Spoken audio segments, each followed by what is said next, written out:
Now, Scottish farmers say they are bracing themselves for their most challenging winter in decades. Yes, a combination of rising costs and low prices for their products have left some farmers in our region considering giving it all up. James Mahon has more in this report. Inflation is at a 10-year high, with the cost of petrol, electricity and food all rising.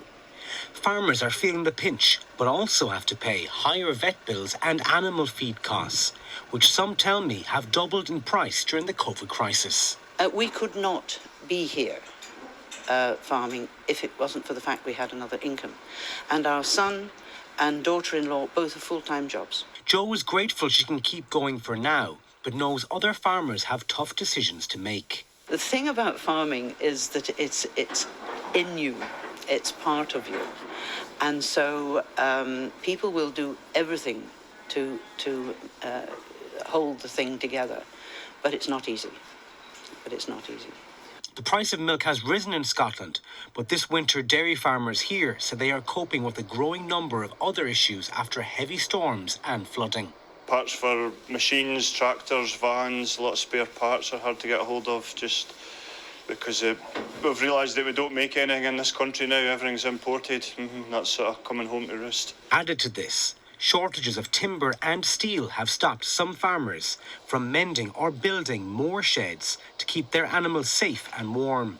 Scottish Farming Union representatives are also concerned that if these costs keep rising, that many farmers across Dumfries and Galloway will walk away from the sector altogether.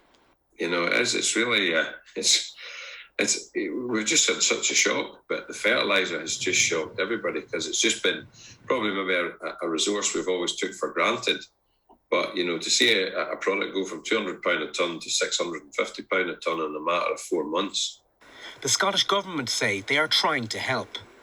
We have £800 million committed in the budget this year for our, we hope will provide that stability across the agricultural sector. And we've also committed to maintaining the levels of the basic payment scheme throughout the lifetime of the Parliament, you know, regardless of what the UK government does to our budget. So we hope that with some of that, with those commitments, and hopefully by offering some of that security, farmers know where they are. And we hope that that does provide some stability through what is a very turbulent time.